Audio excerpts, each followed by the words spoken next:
Welcome to our Gauge Podcast. I'm your host, Kyle. Today we're joined by Dr. Tim Suchomel. We're back for a Fundamental Principles series. Today we're talking about specificity. So let's get into, we talked already about progressive overload, and now we're going to talk a little bit about why it's important to think about what we're doing. Yeah, I mean, root word specific. So we're going to get very specific here. Yeah. So, can you provide us with an overview of what specificity means in the context of training, and maybe, if you're feeling really froggy, what it doesn't mean when we're talking about training? Well, I think we can, the most specific thing to any sport is the sport itself. Hmm. Uh, which is why a lot of sport coaches will say, well, we get an effective training stimulus from playing the sport, and to a degree, they're to a point they're correct. Hmm. Because you're not going to get better at the sport unless you play the sport. You're not going to get better at sprinting unless you sprint. You're not going to get stronger unless you lift. So these are all different characteristics to consider. But at the same time, specificity simply refers to the idea of the degree of similarity between an exercise or training method to a given task. So, a simple example would be, or like the degree of transfer to sport performance. So, a simple example would be the most common movement in sports, which is the extension or triple extension of the hip, knee, and ankle joints.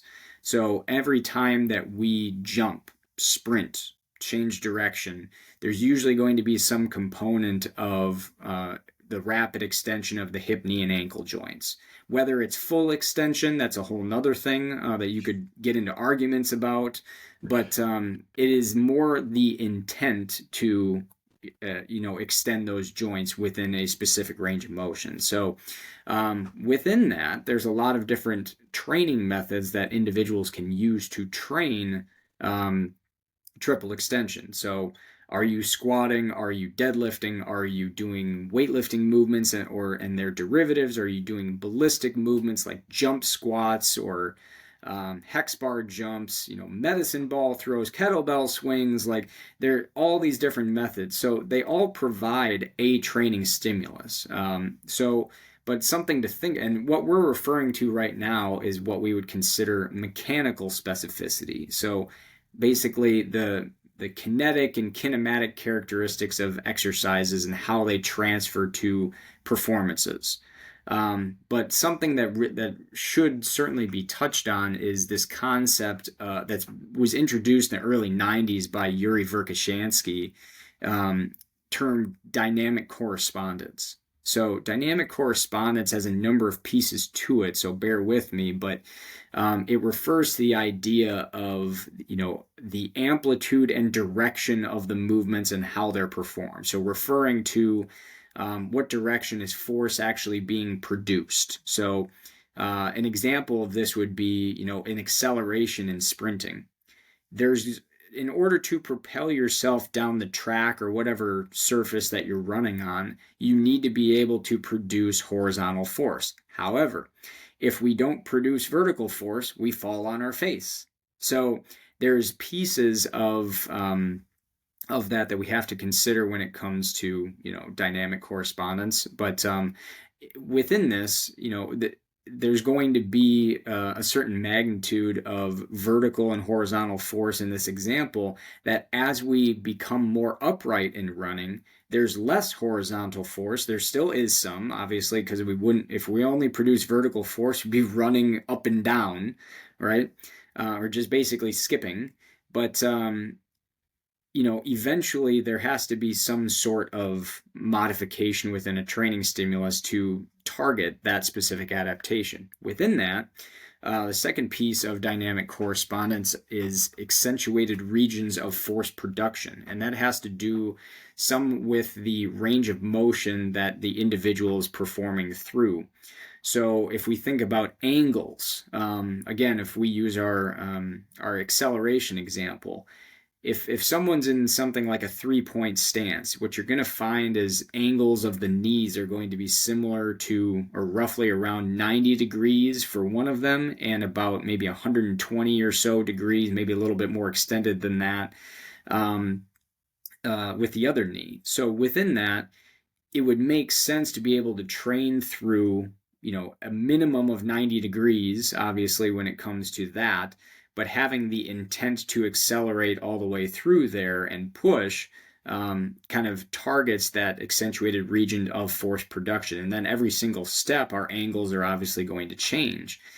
But if we go through something like a deadlift, somewhat in terms of the body position, you're going to have different regions of force production that you're going to be weaker at. You're going to be stronger in certain positions. The same with a squat, bench press, etc.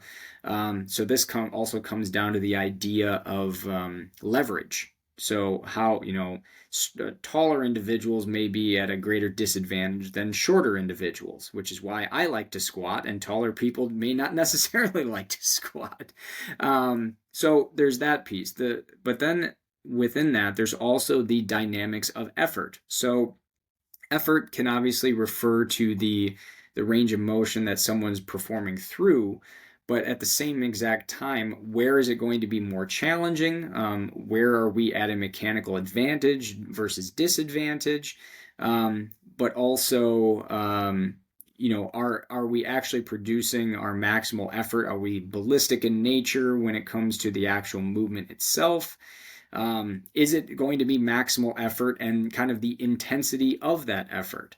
So when we perform a squat at 50% of our maximum versus 90% of our maximum, it obviously is going to require a different amount of effort to perform the movement effectively. The next piece of it is the rate and timing of force production.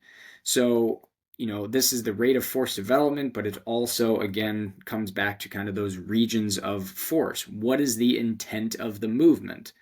A squat is a non-ballistic exercise, generally speaking, versus a jump squat is a ballistic exercise. So within that, obviously the rate of force development and the intent of the movement of something that's ballistic is going to be higher than something like a non-ballistic exercise.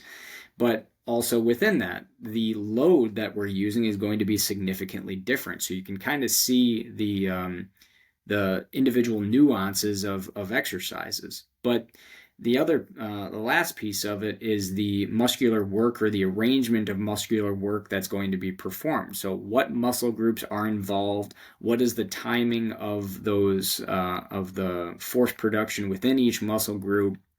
And then how can it contribute to the overall effort itself? Yep. A lot to digest there. Yeah, yeah, it's no small task, because we can even kind of stretch the domain a little further, right? So, like, if we go through and we are, we're going to talk later about needs analysis, but if we find all the things that we need for our sport, um, and we realize, like, oh, I need to be stronger for my sport, right? Then specificity also applies to that domain, right? Like, you're not going to get that strength by doing a lot of extra running, right? So we also have to think about, like, what are the, physiological and metabolic demands of our thing and how we apply specificity there, right? So Yeah. it's not a short problem. Oh yeah, I mean, if you think about, well, dynamic correspondence itself is more referring to the individual movement and the mechanical specificity, but apart Mhm. from that, the metabolic specificity, as you mentioned, is, how closely it relates to the energy system demands that the individual actually has. So it would benefit a weightlifter who has, or thrower, for example, to really develop the singular effort, like maximal ballistic, everything explosive that you can within short dynamic efforts. Mhm. So, which is also a reason why some throwers, some weightlifters will be doing additional training like jump training and or short sprint accelerations because that's what their events require. In contrast to that, you have the individuals who are very much those hybrid athletes, like your soccer players, lacrosse, etc., who have to have the aerobic capacity to be out on the pitch for longer periods of time, but at the same time require multiple high intensity efforts. So no greater example than watching someone like Leo Messi, because it's funny if you there's videos of just watching him move during a match where he is literally walking, but then it's high intensity, high intensity, high intensity. Okay, ball's on the other side of the field. I'm walking again. I'm walking. But at the same time, it's repeat efforts when they need to be done. So you're going to have the individuals have that buffering capacity, the tolerance to high intensity efforts that are repeated. Um, you know, like I mentioned, the buffering. The energy system that they have is you could almost equate those to like your middle distance people, being able to do that over and over and over again. Now, on the opposite side of things, when you have your long distance individuals, you could make the argument with certain events, especially something like I wouldn't consider this it's more middle distance than anything, but if you consider the times that people are running for like the 1500 or the mile, they're so fast that it actually Mhm. would benefit them to do some sort of sprint intervals. They're going to be longer, but you could make the argument that it's a requirement of if they want to continue to move as fast as they do. But if you take your ultras, your marathon people, your Tour de France cyclists and everything, probably not doing a whole lot of sprint training. Depending on, obviously you have your sprinters when it comes to like Tour de France and everything. Those who watch Unchained, you kind of get an insight on, some of the training that they do. But at the same time, your mountain people are probably not going to have your same sprint characteristics that your sprinters would compared to again, just comparatively speaking. But yeah, the metabolic demands is something from a specificity standpoint that certainly needs to be considered when you are designing a training program. Yeah, it is the fidelity and specificity has always really been kind of captivating to me because even the example of the distance runners, like the sprinting might be a really valuable tool if what you're seeking is like a little bit more like tendon stiffness, like you want a little more spring in your step, then sprinting might be a great thing to add to your workout, right? But if you're somebody who already naturally kind of has that, it might not be something that you really need to spend a lot of time on. And so when we're looking at specificity, we can get really granular with it, even like way past the point of just how it looks in our sport, right? It's interesting, even just watching elite runners for long distance events versus sprinting events. And something very specific to those individuals is you just watch the knee drive. Hmm. In sprinting, obviously, you're going to have a high knee drive so you can generate a lot of force into the ground when that foot comes down. But at the same time, your distance individuals won't have as high of a knee drive for a couple of reasons. And one of those is honestly specificity to the actual event. They don't need to generate as much force as an individual who is sprinting because they're on the ground for a longer period of time. But also, it would actually be mechanically less efficient for them to do that over a long distance because having the extra muscular effort to be able to raise your knee to I'm making this up, but like parallel every Hmm. single time may not actually be a requirement throughout an entire event. They may do that during like a kick at the end of a distance race, but being able to carry that for an entire 5K, 10K, whatever the event would be, is probably going to be less mechanically efficient. Hmm. Yeah. But that's a great example too, right? The kick is an opportunity for you to know what that skill is. Just like maybe the start of the race where you're going to jockey for position a little bit. Sure.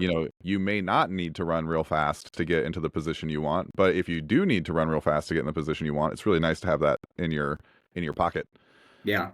Yeah. Yeah, and it's not to say that certain methods of training are not going to benefit the individual or at least some aspect of their performance, but at the same time, it comes down to what needs to be your foundation for the actual sporting tasks themselves. Talking about specificity in general, I'll get sport coaches that'll come to me and say, "Well, we need sport specific strength," and I'm like, my first question, what I'd like to ask is, what is that? You know, not, I'm not trying to be a smart ass or anything about it, but, you know, what they mean is they want to be able to perform the tasks within their sport better. But again, going back to our previous example of, triple extension, like you can train a lot of sports using similar exercises because you're training a movement in the weight room. You're not training the sport in the weight room, you're training a movement that can contribute to performance within the sport. So I would say that the term sport specific strength is kind of a misnomer. It should be task specific strength. So within that itself, it's more, you're not trying to talk down to a sport coach by any means. Don't do that, in fact.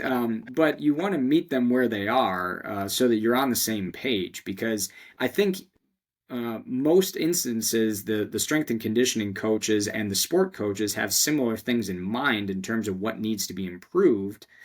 However, how we define those things, because I had a baseball coach tell me, "Tim, we're not training weightlifters." And I'm like, "You're right. We're not training weightlifters, but we're using weightlifting movements to benefit X, Y, and Z." Hmm. So, it's really just making sure that the sport coaches understand the rationale behind, training decisions. And some are going to be more involved within that. A lot of the head coaches, especially at higher levels, they're like, "Are they getting better? Yes. Okay, we're good." Yeah. Yeah. I mean, they got bigger fish to fry. They got to come up with, training tactics and recruiting and a variety of other things. So, Mhm. hopefully there's the trust that you should be able to develop between the sport coach and the strength and conditioning staff. Yeah, and I think like if you're a coach and you know that about yourself, that you're reticent to hand over the reins or to trust somebody else to do it, like think about how much easier your life would be if you didn't have to worry about it. Like just like it's you can specialize on the thing that you love doing the most, right? Which is probably working with your athletes and teaching your sport, and you don't have to worry as much about what their training doses are and what it looks like and how effective it is. You can offload it to somebody who's a specialist. Um, so one of the things that I often see when people are trying to be really specific is that we end up spending a lot of time in a domain where it might not be something that's actually driving changes in the body for a long time. So I kind of think about, and you can tell me if I'm wrong in my thinking about this, but I kind of think about training as like two windows. Like we can train a skill or we can change tissues, and those are kind of the two ways that I think about it. And the changing tissues, you can do that for a long time. You can get bigger and improve your aerobic capacity and stuff for years and years and years and years. But lots of times the skill acquisition piece of it isn't something that's a super persistent thing. So like we talked earlier about doing like a partial squat, as a way of developing power and ballistic strength and stuff. If you did that though for year after year after year after year, I don't think you'd get a lot out of it, right? So just not that you wouldn't do them in different, times throughout the years, just that if it was like the staple of your training block.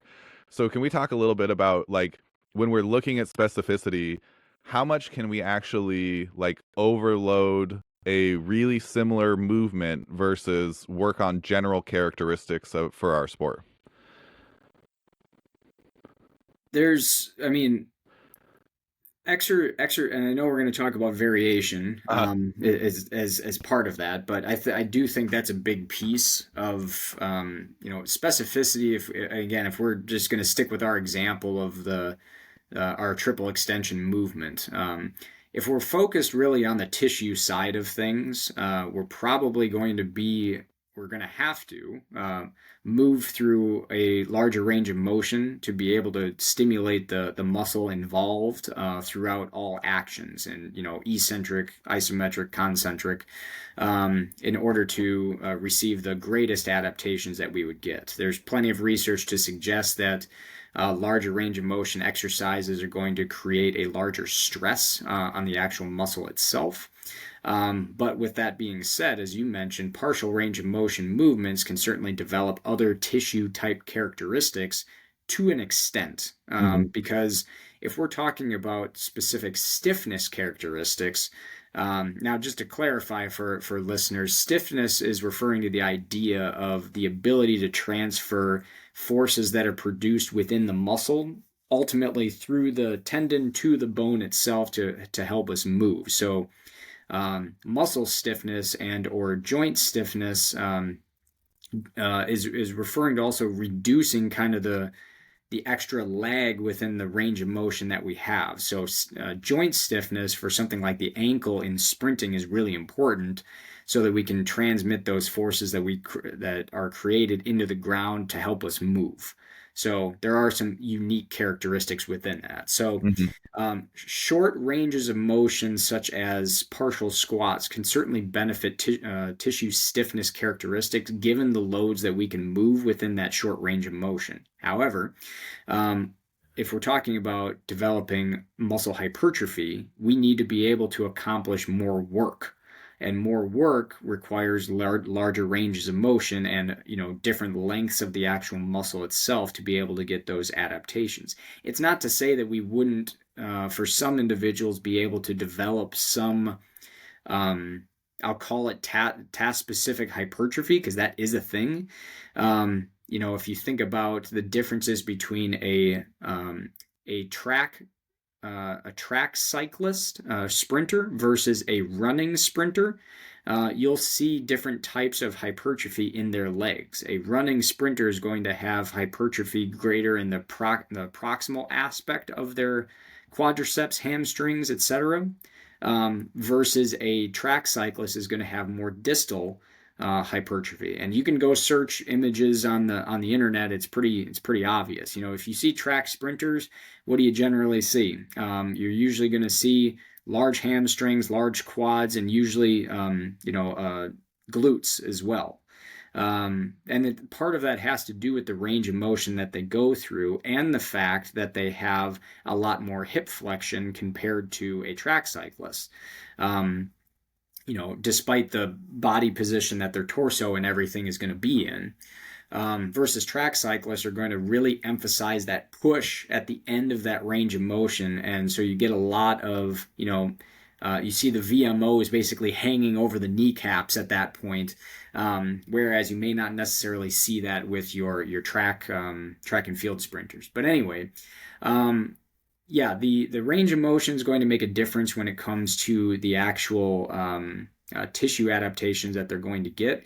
But from the kind of the neural side of things, or for lack of a better term, the coordination piece of it, that starts really early when you're developing the technique for the individuals. It may not necessarily be something that we can measure, but as a coach watching the movement itself, what you end up seeing is a more fluid range of motion where it's not as mechanical. Um, when we first learn how to squat or do a variety of movements, our muscles are turning on, turning off to try to figure out what the most efficient way is to complete the movement itself. It's like if you put a barbell on your back and say, okay, squat, you're gonna have like jerky motions going forward, backward. I don't know what range of motion I need to go to. And then you start to figure out, it's like, okay, this is the efficient way to do it. Another example, small example with that is our hip sockets are all organized a little bit differently. So I am an individual that I shouldn't say can't. It's not comfortable for me to squat with my toes directly facing forward. They have to be somewhat open to allow my hips to move the way that they were meant to move within my alignment. So the the neural side and coordination side is going to come with consistent training, number one, technique modifications when needed. But I don't know if I know I've gotten off track with some of the question that you answered, but it's certainly easier to see the adaptations when it comes to a muscle architecture side and tissue side of things compared to the neural side, because there's obviously some assumptions that we're making that, once we consider someone has good technique, in theory, they should be applying force better during that range of motion. And you typically see increases in weight that the individual can tolerate as well. Yeah. So when we think about programming for like when we think about using specificity, there's like a few domains, right? Like how well does it match our sport? What are the physiological changes I'm looking for? What are the metabolic changes I'm looking for? And then just as kind of like a general, I mean, we'll talk about periodization later, but just as kind of a general thing, we can do our general stuff when we're out of season, like our physiology and our metabolic stuff, and then work towards it looking more like our sport, maybe when we're in season. Yeah, I mean, you're going from more general to specific in terms of the actual movements itself. And Hmm. again, I know the example that we keep coming back to is like a squat variation where, off season, as I mentioned, doing more full range of motion movements and potentially doing more like a combination of full range of motion and partial movements preseason and into the actual season itself is something that you can make more specific for the individual. But and another example, just in general, is you're probably doing less ballistic type training when you're farther away from the season, but you're going to ramp that up more as you get closer to the season because the sports themselves are going to be more ballistic in nature anyway. They're going to be faster and require us to produce force a lot faster. Hmm. Yeah, which is a really important programming consideration. I don't know if this is the right time to get super deep about it or not, but like if you are training a basketball team and you're in season, they're doing a lot of plyometrics. Like you don't need to have a giant load. There might be an intelligent space to still use them and like to evaluate jumping quality and things like that. And but it probably isn't the time to load in depth drops and all the high intensity stuff. No, and that's a good point because I mentioned it with volleyball, trying to reduce the Hmm. load that the individual is trying to or that they're going to receive. Obviously, volleyball players, basketball players, they have to jump. Well, what comes after a jump? A landing, Hmm. and typically a lot of those landings are going to be more stiff in nature, where you're producing a lot of force over a really short period of time, which increases the intensity of that eccentric stimulus. So with that said, our job within as strength and conditioning coaches would be to manage that load the best that we can. And the one way that we would do that would potentially be reducing the amount of eccentric load that we would provide them, as you mentioned. Like we don't need to provide more of a plyometric training stimulus because that's what they're getting in training. That being said, farther away from the season, being able to prep them to effectively perform plyometrics is also within our purview. Yeah, yeah, yeah. Yeah. All right. Anything important that we didn't talk about yet in the realm of spec? Oh wait. Oh no, I got it. Let's say that I want to be the fastest man alive. Should I be trying to make my cardio sessions and my strength sessions and my power sessions and my mobility sessions? Should I be trying to make every phase of my work look like a sprint? No, I mean, there's different pieces of it. So, um, in order to effectively sprint, obviously, like you're going to have to sprint. Hmm. Case in point, like you're not going to get better at sprinting unless you're going to sprint. But the reality is, you want to build up the necessary tissues that are going to contribute to sprinting. That may not necessarily look like sprinting. So it is what it is. But at the same time, um, you know, anytime someone says it has to be this way only, it's going to look like this, you're going to favor certain methods of training. That's for sure. Like sprinters need to be ballistic. So you're going to favor different methods of ballistic training. But farther away from like your peak or whenever you're trying to be, like you're probably not going to be doing a lot of ballistic training in order to build up the necessary tissue adaptations that you want. It's not to say that it can't be a piece, but it's going to be certainly favored a lot less. So if you think about percentages of training of what you want to dedicate to it, farther away from peaks, I mean, you're talking like 10, 20% maybe when it comes to those ballistic methods of training. But as you get closer and closer, the mechanical specificity, the metabolic specificity is going to be become more like your sprints. That being said, I would still you're still going to train a sprinter differently than what you would a non-sprinter, Hmm. for example. You may be using similar methods of training, but the intent of the movement is going to be a little bit different. Another example would be there's a time and a place to squat heavy when it comes to sprinters. But there's also a time and a place that it is moving lighter loads faster. So a variation of a squat, whether it's a jump squat, whether it is, I hate the term speed squat, but everyone knows what I'm referring to when I say speed squat. Um, we're not developing optimal power with a speed squat. We're not. It is what it is, but at the same time, the intent to move it as fast as possible should be something that's always ingrained, regardless of what the load is going to be. So the specificity for the actual sprinter themselves should always be ballistic, you Hmm. know. Yeah. Yeah. So there's when we talk about specificity, we are really saying that we need to be cognizant of what our needs are and what our growth is, and then tailor our work so that we are matching that. Right. So the term that I like to use is, if we want to be powerful, we have to invest in power. Hmm. And what does that mean? Investing in power or being explosive in terms of rate of force development. This all comes back to what different training tools or training tactics can we use? I can use heavy and light loads, doesn't matter what phase of training I'm in, but what that does is it allows me to experience a different range of velocities within training. It's the same with sprinting. We're not always going to be doing top speed work because we're not always going to be prepared for top speed work, but I can modify my training stimuli to start to introduce that stuff really early.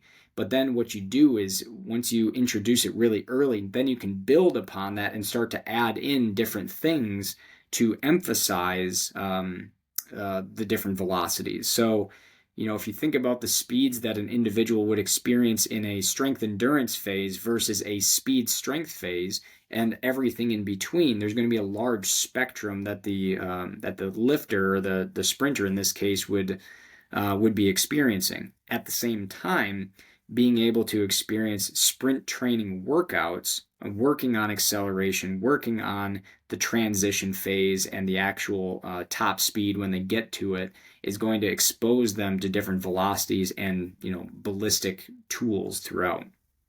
I really like that phrase, invest in whatever it is that you want to do, because I think most people are probably familiar with the idea that if you're investing money, there's some diversification to what you're doing, right? And there's going to be diversification in your training, even though it's still hyper specific, right? Like if we want to develop power, we want to develop speed, we still need to think about, like, okay, well, if I had more muscle, I could produce more power, right? And that's still a specific thing for what you're trying to do.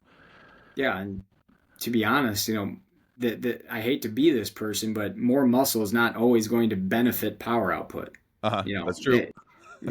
because if that were the case, we would have bodybuilders being the most powerful individuals in the world, which Mhm. we know just based on our definition of what power is. I mean, anyone who's seen a bodybuilder run, I mean, it's you can't tell me those people are more powerful than sprinters. Uh-huh. Yeah, yeah, yeah. Yeah. Yeah, so but again, that's that piece of specificity, right? Is Yep, it should be appropriate for what you're doing, right? correct. And it's also when you get to, I mean, this is probably a whole separate conversation, but when you get to that level of training, like there's no, in order to keep getting bigger, there's no real capacity for doing a lot of other stuff. Like you end up really jammed into a corner. Well, Uh, I mean, the most simple, not the most simple, but an example of like developing hypertrophy to benefit power output would be the differences between performing back squats and front squats with sprinters. mhm, Now, we know that based on a lot of existing literature, that back squats are certainly going to target um, the glutes, hamstrings, quads, etc. But a front squat is going to target the quadriceps, the distal quadriceps, more than the proximal quadriceps. Anyone who's done front squats before can feel that, and mhm, they understand that. Same thing with the back squats is that you're going to feel that more proximally. So if we go back to our example of knee drive, if we are working with track and field sprinters, short sprinters, who have to have a high knee drive, it makes more sense to have more mass proximally than it does distally. So if you have track and field sprinters doing a lot of front squats, what you're doing is actually trying to target the development of more tissue distally by just above the knee. And as a result, every single time they do a knee drive, they are now having to lift a heavier mass from a lever standpoint compared to being able to pull through with the hamstrings as well as having a higher hip drive with a proximal hypertrophy. So this is a prime example of exercise selection for that's more specific for a track and field sprinter compared to someone like a cycling sprinter mhm. who would need more distal hypertrophy. Yep. Yeah, another like thing that we could just talk about for days. Oh yeah, 100%. And I think that's an important thing to mention. I know we talked about it already once, but like you'll hear a lot of different people think a lot of different ways about each one of these topics, and there's often really good takeaways, and often things that you probably shouldn't hear. But it's still valuable to contextualize it and think about like, oh, is this a way of looking at it that can be really useful? Again, like the idea that phrase of investing in whatever it is, the quality that you want. I really love that term. I'm going to use it all the time now. I promise it wasn't mine. I don't remember where I heard it, but it makes a lot of sense. No Uh-huh. pun intended. All right. Did we do it? Are we good on specificity? Yeah. All right. Thanks so much for being here for this one. And thank you guys for watching. Like, comment, subscribe. Questions in the questions. I'll respond. All right. Thank you.